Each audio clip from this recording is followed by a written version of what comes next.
시청자 여러분 안녕하십니까? 날이 추워지면서 혈액 공급에 비상이 걸렸습니다. 평소 7일분이던 혈액 재고량이 겨울철에는 2, 3일분으로 뚝 떨어지기 때문인데요. 더구나 지난달 대한적십자사에 대한 국정감사에서는 혈액 표기가 잘못되거나 관리 부실로 폐기되는 혈액이 많아서 혈액 관리 체계의 개선이 필요하다는 지적이 제기됐습니다. 자, 오늘 포커스 경남에서는 겨울철마다 되풀이되는 혈액 부족 사태의 원인을 짚어보고 안전한 혈액 관리를 위해서 어떤 노력이 필요한지 토론하겠습니다. 자, 그럼 오늘 토론을 함께해 주실 분들 소개해드리겠습니다. 먼저 대한적십자사 경남혈액원 김태광 팀장 나오셨습니다. 네, 안녕하십니까. 김해 좋은금강병원 위재호 과장 나오셨습니다. 네, 안녕하십니까. 경남 헌혈사랑봉사회 이지연 홍보부장 나오셨습니다. 네, 안녕하세요. 자, 이 경남의 경우에 하루 400여 명은 헌혈에 참여해야 이 경남에서 필요한 혈액량을 충당할 수 있다고 합니다. 하지만 겨울철이 되면 이 헌혈이 턱없이 부족해지는데요. 이 겨울철 혈액 부족이 그래서 나타나게 됩니다. 자, 겨울철 혈액 부족 얼마나 심각합니까, 김 팀장? 예, 사실 염려해 주시는 바와 같이 계절적 요인으로 인한 혈액 부족은 이제 여름철과 겨울철에 많이 일어나는 그런 형편이죠. 그래서 우선 제가 이 자료를 하나 준비해 왔습니다. 이게 우선 이제 저희 경남 지역 월별 헌혈 현황을 보시면은 여기에 2월과 6월 그리고 8월과 9월에 이렇게 헌혈률들이 많이 떨어지는 계절적 요인들이 있습니다. 이런 계절적 요인들은 실질적으로 계절적 요인 하나만으로 설명하기는 굉장히 어렵고요. 전체적으로 헌혈에 참가하는 전 연령층과도 긴급히 이제 밀접되어 있는 그런 사항들입니다. 그러다 보니까 이런 헌혈률이 떨어지는 부분에 있어서는 좀 종합적으로 검토하고 거기에 대한 대비들을 마련해야 되는 실정이고요. 현재 저희 전국 월별 헌혈 현황을 보시는 것도 경남과 유사하게 2월과 6월과 8월과 9월에 같이 이제 헌혈률이 동시에 떨어지는 그런 현상이 있거든요.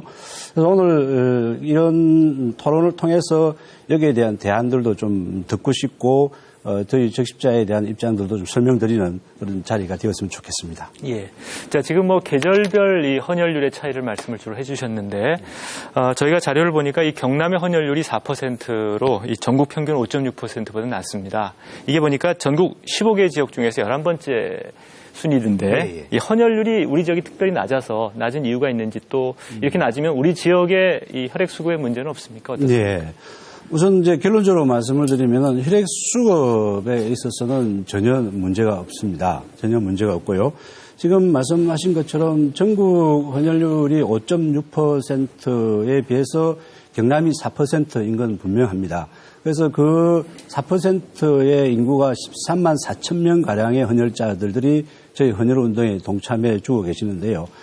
이게 표피적으로 순위를 나누면은 11번째이지만 전년도 같은 경우에는 전국 헌혈 상승률이 전국 평균 6%에서 8%였었습니다. 그런데 경남 지역은 유일하게 10% 성장률을 보였었거든요. 그래서 이 자리를 빌어서 우리 경남 도민 여러분들께 다시 한번 깊이 감사의 말씀을 드리고요. 사회자께서 말씀하셨지만 11번째 순위라고 이제 말씀하시는 것은 저희들이 15개 혈액원이 있습니다. 15개 혈액원이 있지만 각기마다 이제 규모가 다르고 지역이 처해지는 여건들이 다 다른 그런 상황입니다. 예를 들어서 경남 지역 같은 경우에는 창원에서 하동까지 가는데 2시간 반 가량 걸리죠. 근데 이제 그 거리라 그러면 대구 이상 가는 거리에 시간적으로 나오는. 그래서 이 도농이 같이 있다 보니까 지역이 또 광범위하고 해서 헌혈률들이 이 규모에 비해서 그나마 굉장히 높은 그런 측면에 있습니다. 세 번째 또 말씀드리고 싶은 것은 지금 수급과 공급에 있어서 문제가 없다라고 제가 말씀을 드리는데 그 이유는 지금 혈액 사업 전체가 조절과 공급이 한 단위로 이루어집니다. 한 단위로 이루어진다는 것은 이제 전국 단위에서 전체 수급과 조절들을 이루어내는데요. 그 가운데에서 이제 권역별로 또 나누어집니다. 예를 들어서 영남권이라고 하면은 이제 부산과 경남과 대구와 울산이 이렇게 포함되는데 그 지역에서 어느 특별한 형이 피가 부족하다고 한다면은 경남에서 보내줄 수도 있고 예. 또 저희들이 울산에서 또 받을 수 있고 하는 이렇게 조절권이 항상 가동이 되기 때문에 예. 혈액 수급과 공급에 있어서는 전혀 문제 없다는 말씀을 드리겠습니다. 예. 자, 어쨌거나 뭐 지역 단위의 이 헌혈률 자체가 이제 혈액 공급에 문제가 있는 건 아니다. 이제 이런 말씀이시고요. 자, 흔히 이제 지금 앞에서 말씀하셨는데 겨울철 혈액 부족. 대체로 이 원인이 이 헌혈 인구가 이 젊은 층에 편중되어 있기 때문이다. 이런 지적들을 하고 있습니다. 젊은 층의 이 헌혈 인구가 편중되었다는 것하고 이 겨울철 헌혈 부족이 주로 나타나는 혈액 부족이 나타나는 거 이게 어떻게 연결이 되는 겁니까, 위 과장님? 네, 우리나라 작년 통계를 보면은 30대 헌혈자가 전월 헌혈자의 80%를 차지하고 있습니다. 주로 학생, 특히 대학생, 고등학생, 군인 이렇게 편중된 연령 구조를 가진 게 헌혈자군이라 할 수 있습니다. 그래서 학교가 방학하거나 군인들이 겨울에는 훈련, 혹한기 훈련 이런 것 때문에 헌혈을 받을 수 있는 그런 헌혈처가 지극히 부족하게 됩니다. 그렇다 보니 겨울이나 여름, 하동절기에는 늘 그 단체 헌혈률이 떨어지고 선진국 경우는 단체 헌혈이 한 30%, 개인 헌혈이 70%인데 우리나라도 지금 많이 개인 헌혈 비율이 올라와서 작년의 경우에 개인 헌혈이 35%, 단체가 65%까지 올라왔습니다. 이걸 조금만 더 개인이 한 70%까지만 올라온다면은 이런 계절적인 혈액 부족 현상은 상당히 해소되리라고 전망됩니다. 자, 결국 뭐 이 계절적인 헌혈, 그 혈액 부족 사태라고 하는 게 이제 개인 헌혈이 아니라 집단 헌혈에 의존하고 있는 우리나라 혈액 수급 구조 때문이다. 이제 이런 말씀이신데. 자, 어떻습니까? 우리 이지연 부장님 헌혈 사랑 봉사에 일을 하시니까 주로 뭐 헌혈 많이 하셨을 텐데 얼마나 많이 하셨어요? 예. 제가 그러니까 1997년 9월 18일 날이 첫 해였었는데요. 김해로 이사 오면서 좀 낯설은 곳에 왔기 때문에 뭔가 좀 보람 있는 걸 좀 찾아보자 하던 중에 지금은 이전했지만 예전에는 그 김해 서상동에 김해 헌혈의 집이 있었거든요. 근데 그 헌혈의 집 간판이 그렇게 저를 유혹을 하더라고요. 그래서 그때 이제 처음 헌혈하게 돼서 첫 헌혈하는 그 따끔한 맛, 그 맛을 보면서 지금까지 하고 있거든요. 현재도 하고 있고 124회로 현재 진행 중입니다. 예. 자, 뭐 지금 말씀하셨지만 우리 이지연 부장님처럼 이렇게 헌혈을 120번씩이나 하는 분은 사실 좀 예외적인 것 같아요. 주로 지금 말씀하신 건 학생이나 군인 이런 이 단체 헌혈이 대부분인데 아까 말씀을 들어보니까 주로 30대가 80%라고 말씀을 하셨거든요. 그러면 이제 40대 이후에는 거의 헌혈을 안 한다는 얘기인데 이게 나이가 들면서 헌혈을 하지 않는 뭐 특별한 이유가 있습니까? 어떻습니까? 그건 제 경우를 말씀드리자면 저도 이렇게 계속 하리라는 생각을 못 했었거든요. 근데 일단 헌혈을 한 30회 정도를 하게 되면 혈액으로 개인 그 헌혈, 그러니까 건강 검진을 해줘요. 혈액으로. 그러니까 일단 저희는 그 헌혈을 함으로써 건강 관리를 해주니까 우선 좋죠. 그리고 헌혈로 또 남을 도와준다고 하니까 그거 역시 좋고 남보다 제 나이 또래 애들 친구들보다 제가 건강하니까 그거에 대한 자부심도 느끼게 되고 어차피 일석삼조가 되니까 그런 기분으로 그런 기대를 걸고 지금까지 해오고 있고요. 그리고 또 헌혈 그 때가 되면 헌혈 주기가 되면 그 혈액원에서 문자가 오거든요. 그러니까 그 문자를 통해서 물론 이제 헌혈을 한다라는 이제 그런 마음가짐을 갖고 있기 때문에 평소에도 잘 먹고 딴 거 없거든요. 그냥 밥 3끼 잘 먹고 잠 푹 자고 이게 건강관리하는 게 으뜸이잖아요. 보통 보면. 그러니까 그렇게 해서 지금까지 해왔기 때문에 그냥 그 자부심 하나 가지고 지금까지 하고 있으니까 다른 분들도 어렵게 생각 안 하시면 좋을 것 같아요.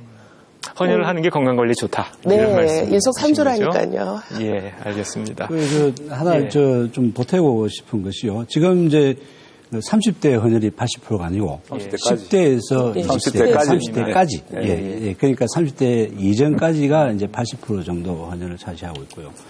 이게 이제 그 금방 우리 부장님 말씀하신 내용 중에 이제 30대 이후의 헌혈률에 대한 문제들을 이제 말씀해 주셨는데 이게 이제 유럽과 혈액 선진국하고 비교를 해보면은 혈액 선진국은 이제 어떤 문제를 가지고 있느냐면은 아까 위 선생님께서 말씀하셨습니다만은 이게 30대 이상의 헌혈률이 70% 됩니다. 그래서 유럽 쪽에서는 어떻게 하면 이 젊은 피, 10대, 20대의 피들을 헌혈을 하게끔 유도할 수 있는가. 예. 거기에 대한 대안들을 마련하고 있거든요. 근데 저희들은 반대로 젊은 층이 많은데 30, 40대 헌혈률이 없기 때문에 그 연령층들을 어떻게 확보할 것인가, 확대할 것인가, 그리고 그분들이 헌혈운동에 참여하게 할 것인가라는 문제로 고민을 하고 있는 그런 형편이죠. 그래서 굉장히 아이러니하지만 이런 문제들은 어느 나라들이 그 연령층의 한계 때문에 고민하고 있는 부분은 공통적 문제라고 볼 수가 있겠습니다. 예, 그러니까 연령별 헌혈 구조로만 보면 우리가 이렇게 선진적이라고 보기는 어렵다. 이제 이런 말씀이신 것 같아요. 예. 그러니까 실제로 지금 헌혈이 30대 미만, 30대 이하가 80%가 되고 그런데 반면에 이제 수혈이 필요한 사람들은 이 노인층이 젊은층에 비해서 한 8배 정도 높다고 합니다. 그러면 이제 우리가 지금 고령화가 빨리 진행되고 있고 노인이 늘어나고 있는데 자, 그렇게 되면은 이게 수혈이 필요한 사람은 많고 헌혈할 사람은 적어져서 오히려 이게 이 혈액 공급에 문제가 생기는 거 아닙니까? 오 회장님 어떻습니까? 네, 그 선진국 통계를 보면은 60대 이상의 환자가 그 나라 혈액의 80%를 소비하는 걸로 나와 있습니다. 그러니까 쉽게 얘기해서 60대, 70대, 80대 장수 이 세계적으로 선진국이 이제 장수 인구가 늘어나게 되기 때문에 오래 사니까 결국 이 사람들이 많은 질병에 걸리게 되고 혈액을 많이 소비하게 됩니다. 반면에 잘 아시다시피 우리나라처럼 급격히 고령화가 빠르게 진행되는 이런 상황에서는 피를 필요로 하는 인구는 엄청난 속도로 늘고 있지만은 피를 공급해 줄 수 있는 젊은 층은 또 엄청난 속도로 감소하기 때문에 앞으로의 혈액 부족이 상당히 심각한 문제, 마치 연금과 같은 연금을 타먹을 사람은 늘어나는데 연금을 부어줄 젊은 층이 주는 것과 똑같은 하나. 저는 늘 연금과 혈액은 같은 운명을 걷지 않을까 이렇게 걱정을 하고 있습니다. 그럼 현재 이제 연도별 추세를 보면은 앞으로 혈액 부족 현상이 더욱더 심각해질 가능성이 높다 이렇게 보시는 거네요. 네. 자, 그 예. 부분에 저도 또 이제 실질적으로 이제 혈액 수급들이 노인층에 이렇게 많이 이제 투여되는 건 이제 사회적 현상이지만요. 거기서 저희들이 하나 빠뜨릴 수 없는 사회적 현상 중에 하나가 저출산 문제입니다. 예. 이 저출산 문제 같은 경우에는 우리나라 사회 경제, 그러니까 사회 전반에 미치는 영향들이 굉장히 부정적으로 작동하고 있다는 것은 여기 뭐 많이 알려져 있는 상황이고요. 이런 부분에 있어서 저희들이 헌혈 연령을 16세 이상에서 60세까지로 의학적으로 가장 안정적이다고 얘기를 하는데 지금 2012년도 인구 추이를 보면은 10대에서 20대까지 감소가 약 300만이라고 이렇게 추이가 나와 있습니다. 그렇다면은 저희들이 지금 헌혈을 가장 많이 해주는 연령층이 지금 당장 이제 타격을 받게 되는 그런 상황이죠. 그래서 저희들이 10대, 20대 헌혈 연령층을 이제 다양화하고 다변화하고자 하는 이유는 그냥 집중되어 있는 연령 편향적인 문제들을 극복함과 동시에 이 저출산 문제로 인한 헌혈 인구의 감소 이런 부분에 대한 그런 내용들도 포함되어 있다는 거 말씀을 좀 드리고 싶습니다. 그러니까 연령별 헌혈 인구의 저변을 확대하지 않으면 예. 이 헌혈 그러니까 혈액 부족이 필요하다 그렇습니다. 이런 예, 말씀이시네요. 예, 그렇습니다. 자, 그럼 이렇게 혈액이 부족하게 되면 아무래도 백혈병 환자라든가 혈액이 빈번하게 많이 필요한 환자들이 있지 않겠습니까? 그런 환자들 어려움이 클 것 같은데 우리 이 부장님 상황이 어떻습니까? 네, 그 혈액원에서 그러니까는 등록 헌혈 회원이 있거든요. 그러니까 예. 그거를 그 에이비어 프렌즈라고 해요. 근데 이제 그 RH 마이너스 헌혈자들한테 응급 혈액 발생 시 문자 발송을 해주고 있거든요. 그러면 이제 그러니까 긴급 혈액을 확보하기 위해서 그 문자를 저희 이제 봉사원들한테도 저희도 받고 있는데 그렇게 되면 저희가 그 경남 헌혈 사랑 봉사회라고 100회 이상 그 헌혈한 사람들의 모임이 있어요. 그러니까 그분들, 그 회원들이 그 같이 문자를 여러 사람들에 같이 동참할 수 있게끔 문자도 같이 하고 있고, 그리고 이제 길거리 캠페인을 해가지고 응급 그 혈액을 도움 받을 수 있게끔 그렇게 하고 있어요. 그러니까 이제 희귀한 혈액은 이제 그 네트워크를 통해서 이제 급할 때 동원을 한다 이제 이런 말씀이신 그래서 거죠. 이제 저희 경남호영 사람봉사 회원들도 같이 동참을 해서 같이 문자들 이제 골고루 나눠주게 문자를 발송한다든지 혈액을 같이 받을 수 있게끔 해서 이제 응급 환자들한테 도움을 줄 수 있는 그런 방법을 하고 있습니다. 예. 그런 경우에 이제 이렇게 이 봉사원을 통해서 혈액이 조달 안 될 경우는 매스컴 힘을 빌려서 혈액을 급히 구한다든지 안 그러면 군부대나 특정 군부대하고 자매 결련 형식으로 맺어진 곳이 많이 있습니다. 예. 그 연락에서 필요한 혈액을 많이 헌혈받아서 사용하고 있기 때문에 지금 뭐 위급한 환자가 혈액이 부족해서 치료에 뭐 장애를 입는 경우는 그렇게 드물다고 생각하시면 되겠습니다. 그러니까 적어도 위급 환자에 대한 혈액 공급 시스템은 제도화가 잘 돼 있다. 네. 예, 이렇게 평가를 하시고요. 자, 그래서 어쨌거나 혈액이 많이 부족해서 외부에서 다른 나라에서 혈액을 수입하고 있다고 합니다. 어떻습니까, 김 대표님? 실제로 네. 어떤 피를 얼마나 수입을 하고 있습니까? 우리나라가? 저희들도 이제 늘 그 문제를 극복하려고 애를 많이 쓰고 있습니다만은 이제 굉장히 많이 극복을 했습니다. 이제 피를 수입하는 게 이제 보통 그냥 피를 수입하는 건 아니고요. 그러니까 수혈용은 우리나라에서 자체적으로 100% 자족한 지는 굉장히 오래됐습니다. 그리고 나머지 이제 약품 제제용으로 수입하는 혈장이 있습니다. 냉동 혈장이라고 있는데요. 이게 2012년도 같은 경우에 저희들이 혈장 자급률이 59%, 60%였습니다. 나머지 40%를 수입을 했는데 그 수입한 금액이 한 200억 정도로 예상을 하고 추정이 되고요. 지금 원래 이번 달 현재까지 혈장용 수입 자금률은 70%를 넘었습니다. 예. 그래서 나머지 올해 말까지 추이되는 것은 이제 혈장까지도 자금률이 76%로 저희들은 지금 예상을 하고 있습니다. 그래서 그 나머지 부분들 24% 정도는 이제 수입을 해야 되는데 그 비용이 한 100억 정도로 지금 생각을 하고 있고요. 그래서 그 외에 또 수입하는 혈액이 특별하게 있습니다. 나중에 이제 위 선생님께서 좀 의학적으로 설명해 주시면 참 감사한데요. 아직까지 우리나라 같은 경우에는 파상풍 항체라든가 비형 간염 항체라든가 또는 바디바라는 그 특수한 혈액 이러한 몇 가지 혈액들은 수입에 의존할 수밖에 없는 그런 실정이기도 합니다. 그러나 더 중요한 것은 저희들이 혈액의 자급자족을 위해서 여러 가지 노력을 하고 있고 그 결과들이 이렇게 차츰차츰 보여지는 수치가 있다는 데 대해서는 우리나라 모든 국민들 특히 또 도민 여러분들께도 깊은 감사를 드리고 앞으로 더 많은 관심 좀 부탁드린다는 말씀 꼭 드리고 싶습니다. 예. 그래서 뭐 일반 수혈용은 아니라고 하더라도 이 냉동혈장이죠. 냉동혈장이나 희귀 혈액을 수입을 한다는 말씀이신데 만약에 이렇게 혈액을 수입해서 이렇게 사용을 하는 경우에 안전상의 문제는 없습니까? 어떻습니까, 유 과장님?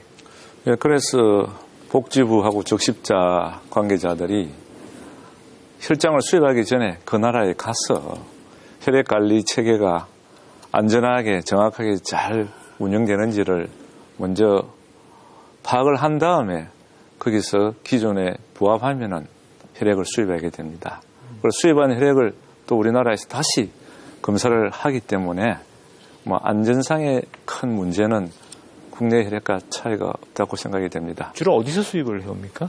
다양하게 매년 바뀌는 뭐 미국, 캐나다, 또 중국, 뭐 이렇게 동남아 이렇게 예. 그에 따라서 조금씩 수입국이 변화가 있습니다.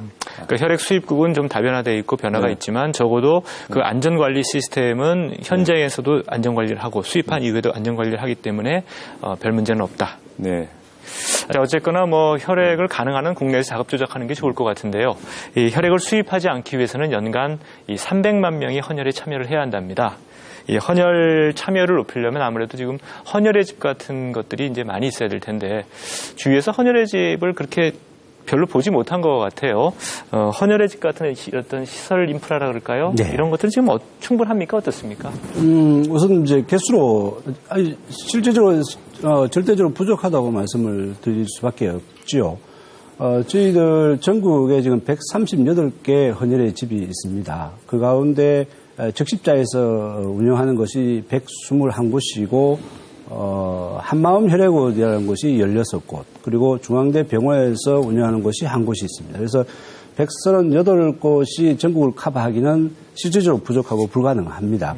그래서 헌혈 300만이라는 부분들을 채우기 위해서는 기본적으로 그런 인프라들이 구성이 되어야 하고요.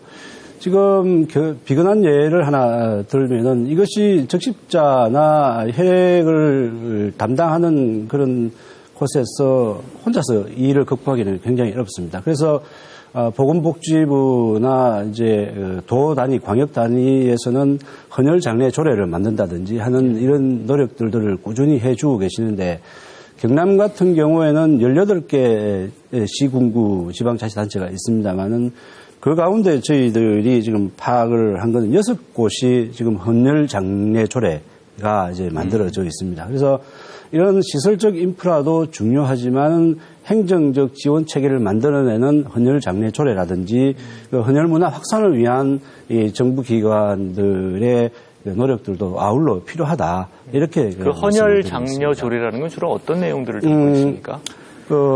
이게 이제 헌혈 사업들이 기본적으로 국가 사업입니다. 예. 국가 사업을 이제 적십자가 위탁을 받아서 계속적으로 운영을 하는데요. 그 국가 사업들을 위탁을 하는 데 있어서 혈액 부족 현상이 계절적으로 나타나기도 하고 또 특별한 어떤 대형 사건이 났을 때에 확 몰리는 그런 현상이라든가 이런 부분들을 예외적 내용들을 빼고 제외하고 평상시에 꾸준하게 헌혈들이 이루어져야 한다라는 이제 국민 공감대를 형성하기 위해서 관에서 제도적으로 법적으로 이 부분들에 대한 장려 조례들, 혈액에 대한 필요성들, 그리고 헌혈에 대한 중요성들 이런 것들을 권장하는 조례라고 보시면 되겠습니다. 그 예를 들면은 그 헌혈을 한 공무원은 그날 오후에 방가를 준다든지 각 지방자치단체별로 그런 조항이 있습니다. 헌혈에 대한 인센티브를 주는 거죠. 네, 그렇죠. 자, 지금 뭐 말씀하신 것처럼 헌혈을 독려하기 위해서 사실은 여러 가지 그 노력들을 하고 있습니다. 주로 학생들에게는 봉사활동을 인정을 해주고 뭐 성인들에게는 뭐 영화 관람권을 준다든가 뭐 이런 인센티브를 주고 있는데요. 사실 헌혈이라는 게 뭐 기부인데 이런 헌혈자에게 인센티브를 주는 게 꼭 뭐 맞는 건지 또 인센티브를 줘야 된다 그러면 주로 어떤 방안들이 가능한 건지 그런 얘기 조금 들어보죠. 우리 유 기자는 어떻게 보십니까? 네, 사실 우리나라에서 헌혈을 하게 되면은 헌혈 정서를 한 장을 드리게 됩니다. 이 한 장으로 자기 주위에 어떤 사람이 헌혈 정서를 가지고 있더라도 병원에서 한 유니트 혈액을 무료로 수혈받을 수 있습니다. 그래서 그런 의미로 볼 때는 헌혈이 아니죠. 헌혈은 아무런 대가 없이 기부를 하는 게 자기 혈액을 헌혈인데 이것은 어떻게 보면 혈액 하나를 보관해두는 그런 양상이 세계에서 유례없는 헌혈 정서를 발행하는 나라는 우리나라밖에 없습니다. 그래서 제 생각에는 우리 학교의 교과 과정에 헌혈이라는 것은 건강한 사람의 사회적인 책무라는 것을 어릴 때부터 깊이 심어주게 되면은 인센티브에 따라서 헌혈률이 좌우되는 그런 조금 정근대적인 그런 형태는 없어지지 않나 생각이 듭니다. 그러니까 지금은 주로 헌혈률이 낮기 때문에 인센티브를 주고 있지만 궁극적으로는 이게 헌혈이라는 것을 자발적으로 그야말로 기부를 할 수 있는 방식으로 바뀌어야 된다. 네, 그렇습니다. 그러기 위해서 여러 가지 교육 제도, 교육적인 어떤 내용이 강화된다 이런 말씀이신 거네요. 네. 주로 뭐 그런 게 어떤 게 가능하겠습니까? 어떤 내용들이 주로 어떻게 담겨야 되고? 그래서 이제 선진국 예를 들면은 그런 거를 충분히 심어주면서 견학을 보냅니다. 혈액원으로. 유치원생, 초등학생들. 그래서 어릴 때부터 혈액원을 견학하면서 혈액이 어떻게 위중하는 환자들한테 쓰이고 있다는 거를 어릴 때부터 헌혈의 필요성을 아주 잘 살아있는 교육으로 가르쳐주기 때문에 이 선진국은 성인이 되더라도 미국 경우는 80까지도 검사에 합격하면 헌혈을 할 수가 있습니다. 그래서 결국은 우리가 수익자 부담의 원칙이라 말하기에는 애매하지만은 노인들이 혈액을 대부분 사용하기 때문에 그 노년층들도 헌혈을 할 수 있는 그런 시스템이 갖춰졌으면 예. 하는 바람입니다. 그러니까 헌혈을 도덕적인 헌혈을 이제 유인할 수 있는 그런 동기부여가 가능한 어떤 실질적인 교육이 필요하다. 이제 이렇게 정리를 하겠습니다. 자, 어쨌거나 현실에 우리나라의 경우는 지금 학생이라든가 또 군인들과 같은 이런 단체 헌혈에 주로 이제 의존하고 있는 게 현실인데 어떻습니까? 지금 여러 가지 말씀들 하셨습니다만 자발적인 헌혈이 좀 늘어나야 될 텐데 이 자발적인 헌혈 문화를 활성화시키기 위해서 뭐 어떤 방법이 있을 수 있을까요? 우리 이 부장님. 제 경험으로 볼 때는 아까 유재호 과장님께서도 말씀하신 대로요. 그러니까 초등학교 학생들한테 그러니까 견학 프로그램을 만들었으면 좋겠어요. 예. 그러니까 혈액원을 견학을 한다든지 헌혈의 집을 견학을 해서 어릴 때부터 헌혈의 중요성 같은 걸 보면서 자라면 조금 그 자발적 어떤 변화가 일어나지 않을까라는 생각이 들고요. 그리고 최근에 저희 그 경남 헌혈 사랑 봉사에서도요. 군부대도 찾아갔었고 이제 중고등학교도 저희가 찾아가고 있거든요. 그러니까 어떻게 하냐면 저희가 봉사원이기 때문에 딱히 그들을 위한 어떤 교육은 아니지만 경험담을 통해서 경험담을 들려준다든지 나름의 그 홍보물을 준비를 해가지고 가서 많은 사람들한테 알려주고 설명을 통해서 같이 공유할 수 있게끔 이렇게 하는 이제 프로그램도 저희가 만들고 있어야 하고 있고요. 예. 현재 그렇게 하고 있고 그리고 또 직장으로 보자면 약정식이 있잖아요. 예. 그러니까 여기 KBS하고 저희 혈액원하고의 약정식 그것도 한번 프로그램 끝나고 나서 한번 생각해 보시면 어떨까 싶어서 예. 그러니까 뭐 길게는 뭐 6개월에 한 번 정도 하셔도 되니까 그렇게 직장은 약정식을 통해서 이렇게 자발적인 그 헌혈에 동참할 수 있는 그런 길이 있지 않을까라는 생각을 해봅니다. 예. 알겠습니다. 자, 오늘 포커스 경남에서는 겨울철 혈액 부족 사태의 원인을 짚어보고 또 안전한 혈액 관리를 위해서 어떤 노력이 필요한지 토론하고 있습니다. 여러분은 지금 포커스 경남과 함께하고 계십니다.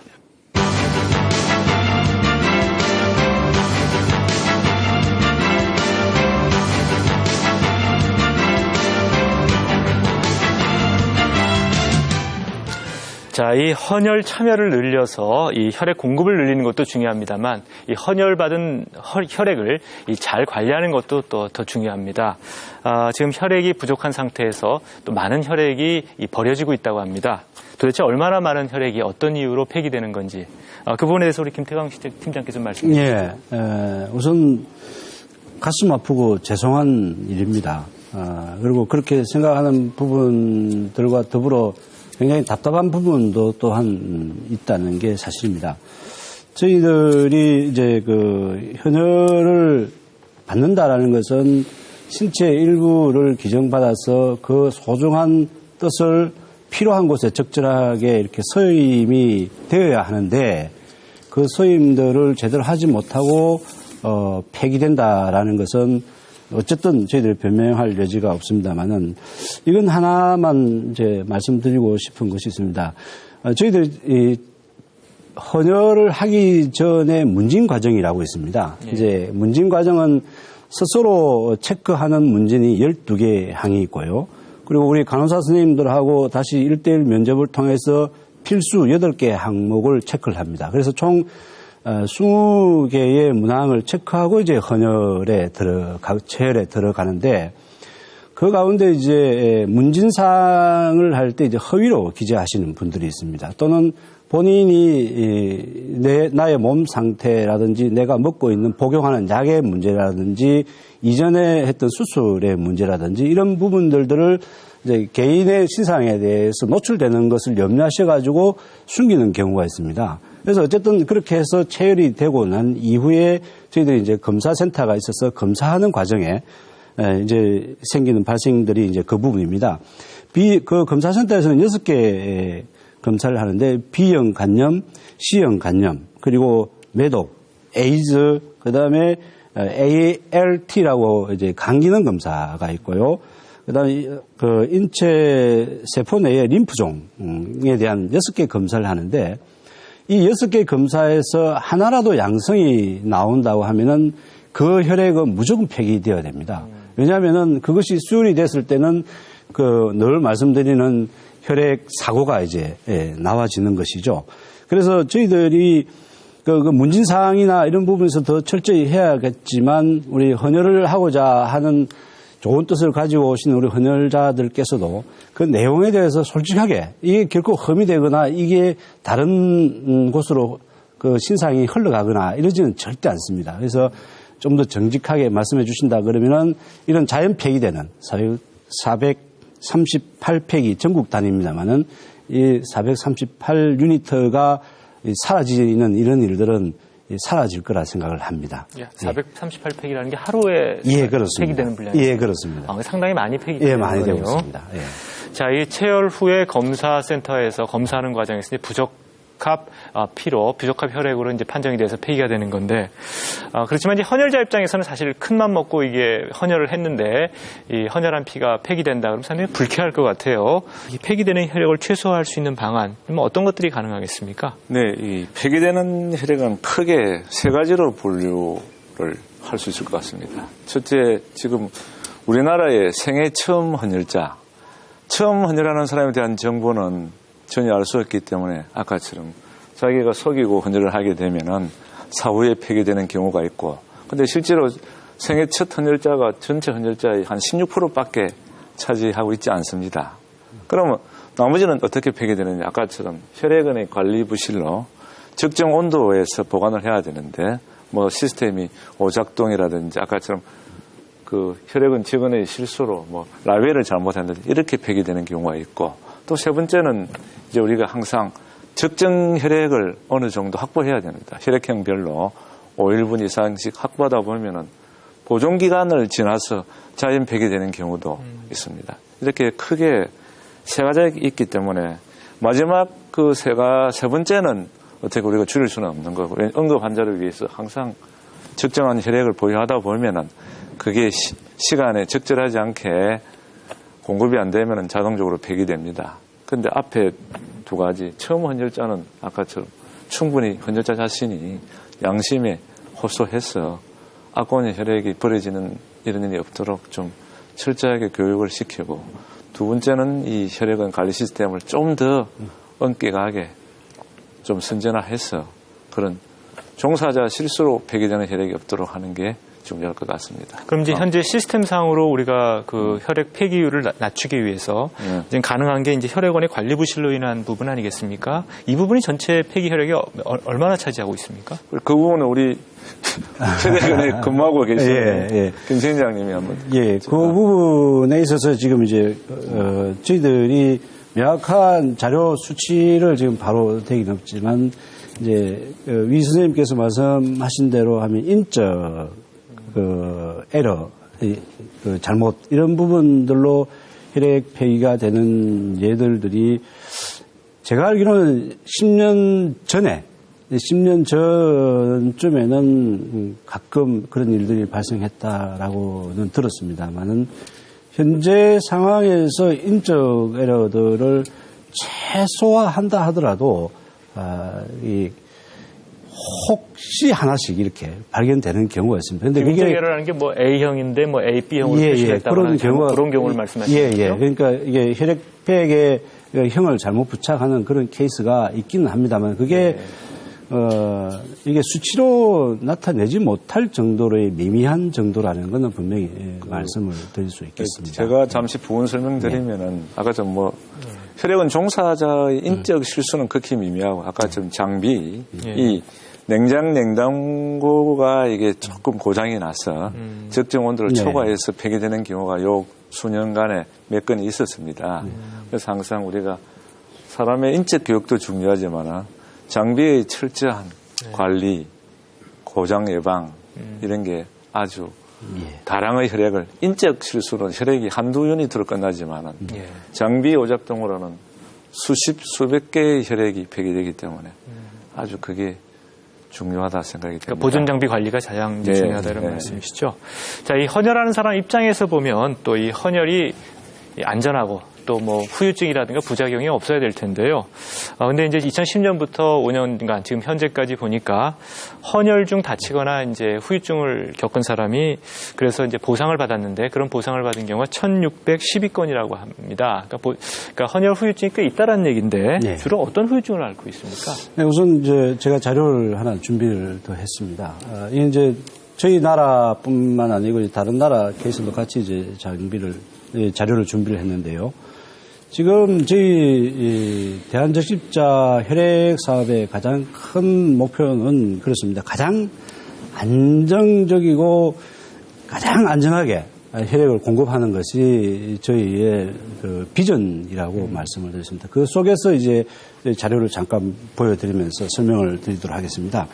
지금 사회자께서 말씀하신 것처럼 국내 헌혈 정상으로 인한 발생 현황을 잠깐 보여드리면요. 2008년부터 2012년 8월까지 이 전체 저희 나라에서 헌혈 부작용으로 생겨지는 퍼센테이지는 0.11%입니다. 이 0.11%가 가지는 포지션들을 다음에 이제 외국의 경우를 포함해서 다시 보여드리도록 하겠습니다. 외국의 경우를 보시면은 2004년에서 2009년까지 다양하게 자료를 준비를 했습니다. 그 가운데 미국 같은 경우에는 170만의 헌혈자 수 중에 6만 7천 건이 3.8%가 이제 헌혈 부작용으로 발생했고요. 최근에 2009년 일본 같은 경우에는 1.15%가 헌혈 부작용으로 발생되는 상황이었습니다. 이걸 좀 더 구체적으로 말씀드리자고 하면은 2008년 미국의 1,700만 헌혈자 중에서 심각한 헌혈 관련 정장 수가 16,000명이 발생을 했습니다. 이것은 미국의 국제 체혈 헌혈 보고서에서 나와 있는 수치고요. 그리고 2009년 일본 같은 경우에 보면은 530만 명 중에 1.15% 이게 제34회 일본 혈액사업 학회에서 발표된 것이죠. 그래서 지금 우리나라가 헌혈 혈액사업의 선진국이라고 하는 미국, 일본 또 유럽 쪽에 비유했어도 결코 헌혈 발생 부작용이 굉장히 낮은 수치라고 그러니까 이제 선진국에 말씀드리고요. 비해서 우리나라가 오히려 헌혈 부작용이나 후유증이 훨씬 적다. 그렇습니다. 그거는 알겠는데 예. 그러면 주로 우리가 어쨌거나 부작용이나 후유증이 전혀 없는 건 아니니까 네, 있을 수 그렇습니다. 있다고 한다면 예. 주로 어떤 후유증이나 부작용이 있을 수 있습니까? 가장 크게 다시 한번 자료를 보이겠습니다. 가장 크게 나타나는 것이 바늘이 크다 보니까 예. 그 바늘을 빼고 난 이후에 피멍이 든다고 하죠. 그 피멍에 관련된 증상들이 가장 많고요. 그 다음에 혈관 미주신경 반응이라고 헌혈을 하고 난 이후에 잠깐의 어지러움증이라든가 이런 문제. 그 다음에 이제 전문 부분입니다만은 성분 헌혈, 혈소판 헌혈을 할 때 항응고제에서는 구연산 반응 이런 것들이 가장 많이 있습니다. 그래서 그 가운데에 가장 큰 헌혈 부작용이라고 한다면 피하출혈, 피멍이 드는 경우와 헌혈을 하고 난 이후에 어지럼증 요 두 가지 경우로 볼 수 있습니다. 예. 자, 어쨌거나 이 좋은 뜻으로 헌혈을 했는데 헌혈을 했다 부작용이 생기거나 뭐 후유증이 있으면 괜히 했다 싶고 또 다시는 또 이제 헌혈을 안 할 것 같은데 이 헌혈 부작용, 이 후유증을 최소화하기 위해서 뭔가 노력을 해야 되지 않겠습니까? 이 혈액원에서는 어떤 노력을 하고 있습니까? 저희들 이제 혈액을 앞에 말씀드렸습니다만은 가장 안전하게 그리고 가장 안정적으로 공급하는 것이 저희들이 기본 미션이고 또 비전이라고 말씀을 드렸습니다. 그래서 헌혈에 관련해서 표준 관리 절차라는 매뉴얼이 있습니다. 이 매뉴얼의 가장 큰 지향점 또한 안전입니다. 그래서 저희들이 체열을 하기 전에 20가지의 문진 그리고 체열을 하고 그다음에 검사, 제재, 공급까지 이 여러 가지 단계를 거치는데 각각에 대한 매뉴얼 작업들이 충분히 되어 있고요. 그 부분에 있어서는 저희들 자체뿐만 아니라 보건복지부나 정부 관계기관들하고도 충분히 검토하고 이제 인정을 받은 프로그램인데요. 그런 안정된 시스템들을 끊임없이 가져가고요. 그리고 저희들이 이런 자체적인 안전보다도 좀 더 강화하기 위해서 혹여 저희들이 공급하는 혈액 중에 문제가 생길 수 있는 여지가 있는 부분들을 우려해서 대비해서 공급된 혈액에 대한 항체를 10년간 보관을 합니다. 그래서 2004년부터 이제 보관해 와서 지금 10년째입니다만은 앞으로 그것도 또한 10년 이후로 더 연장을 해서 보관을 해서 그런 역학 조사에 대비한 그런 혈액 보관들을 통해서 더욱더 안전하게 그리고 혹여 잘못된 혈액들이 공급되었다 하더라도 그 문제를 극복하기 위해서 통로라든지 모든 시스템들을 준비를 하고 있다는 거 말씀드리겠습니다. 자, 아까 앞에서 이제 그 혈액 공급이라고 하니 국가 사무다라고 말씀을 하셨는데, 그러면 현실적으로 지금 그 혈액 공급을 담당하는 게 적십자사입니다. 그래서 이 국가 사무를 적십자사에서 위탁할 게 아니라 이 공적인 거면 국가가 직접 하는 게 마땅한 거 아니냐, 이런 주장도 있습니다. 우리 유재호 과장님 어떻게 생각하십니까? 예, 이 혈액 사업은 국가의 고유 사업인데 지금 한국 경우는 적십자가 위탁을 받아서 하고 있고 일본, 호주, 스위스 정도 나라가 적십자에서 거의 대부분 혈액 사업을 맡고 있습니다. 미국은 적십자하고 많은 혈액원들이 자유 경쟁을 통해서 혈액 사업의 수준을 올리기 위해 노력하고 있고 많은 유럽 나라들은 과거에 적십자에 위탁을 했다가 이제 다시 국가가 직접 관리하는 경우도 있습니다. 그 이유는 이 혈액이라는 것은 수혈자가 병을 치료하기 위해서 혈액을 맞는데 그 혈액을 맞고 다른 병에 걸리면은 이건 있을 수 없는 일이기 때문에 막대한 비용이 검사라든지 시설 여러 가지 또 검사 항목도 늘려야 되지만은 검사 방법도 선진화하고 선진국의 그 혈액 관련 전문가의 말을 들으면 앞으로 향후 2년에 한 번씩 새로운 검사 항목을 추가하지 않으면 혈액의 안정성은 보장할 수 없다는 그런 말이 나올 정도로 새로운 질병들이 지금 자꾸 발생하고 있습니다. 그래서 이런 걸 다 따라잡기 위해서는 적십자의 힘으로는 굉장히 버겁다. 그래서 국가에서 과감한 투자를 해주든지 투자가 미진할 것 같으면 국가가 직접 경영하는 게 맞다는 그런 일선 전문가의 의견도 있습니다. 그러니까 혈액의 안전성을 위해서는 투자가 많이 필요하기 때문에 국가가 직접 관리해야 된다. 네, 그렇습니다.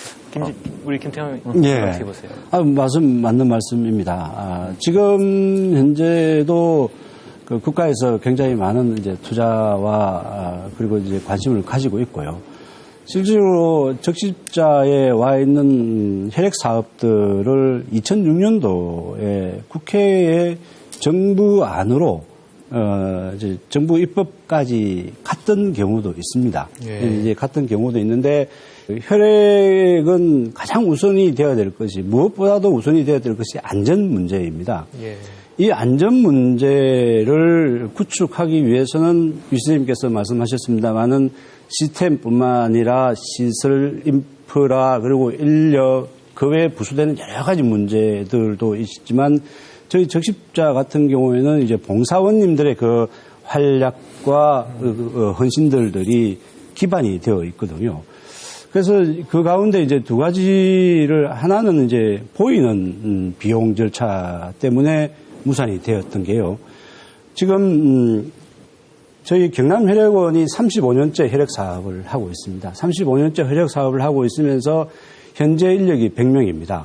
근데 정부에서 정부 혈액 사업으로 이 문제들을 푼다고 한다면은 말씀드린 대로 최소 경남혈액원에는 300명의 인력들이 이 일들을 감당해야 되는 것이죠. 저희들은 그런 비용적인 문제보다도 혈액이 가지는 그 고유성들, 인도주의적인 그 고유성들을 말씀을 드리고 싶은 게 적십자가 인도주의 정신을 바탕으로 하는 생명 존중과 생명 유지라는 이런 대원칙 속에서 활동을 하고 있고 그 활동들이 여러 가지로 증명이 되었고요. 그래서 WHO에서도 생명 나눔 운동이라는 이 혈액 사업들은 검증이 되고 그리고 인도주의 정신이 이념으로 체화되어 있는 적십자가 운영하는 것이 마땅하다는 예. 권유도 있었습니다. 예, 알겠습니다. 자, 이 겨울철마다 반복되고 있는 이 혈액 부족,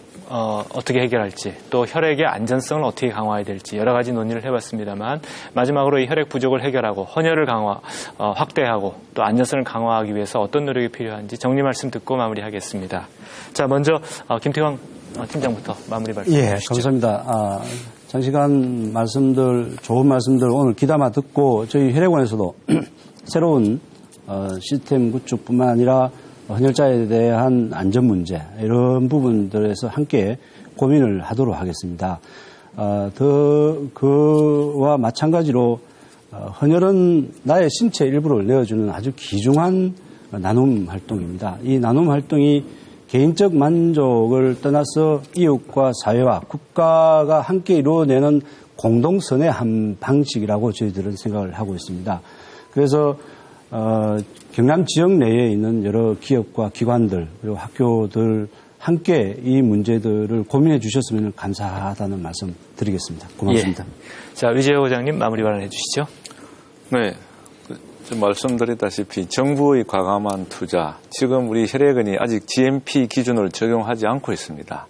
GMP 기준은 지금 우리나라에서는 제약회사는 이 기준에 적용해서 약품을 생산하고 있지만은 선진국은 GMP 기준에 부합하지 않는 혈액원은 강력하게 폐쇄하는 그런 정책을 펴오기 때문에 우리나라도 GMP 기준을 전 혈액원이 기준에 맞춰서 운영될 수 있도록 정부의 적극적인 그 후원이 필요하고 제가 아까 말씀드렸듯이 헌혈, 계절적인 혈액 부족을 겪지 않으려면은 개인 헌혈이 70% 이상만 유지되면은 그런 편차를 줄이기 위해서는 헌혈의 집에 대한 과감한 투자, 우리 경남같이 소도시에는 수익을 따지지 말고 오로지 헌혈자의 편의를 위해서 헌혈집을 많이 만들어 주신다면은 이런 해마다 반복되는 혈액 부족은 해소되리라 생각됩니다. 예, 이지연 부장님 마무리 발언해 주시죠. 예,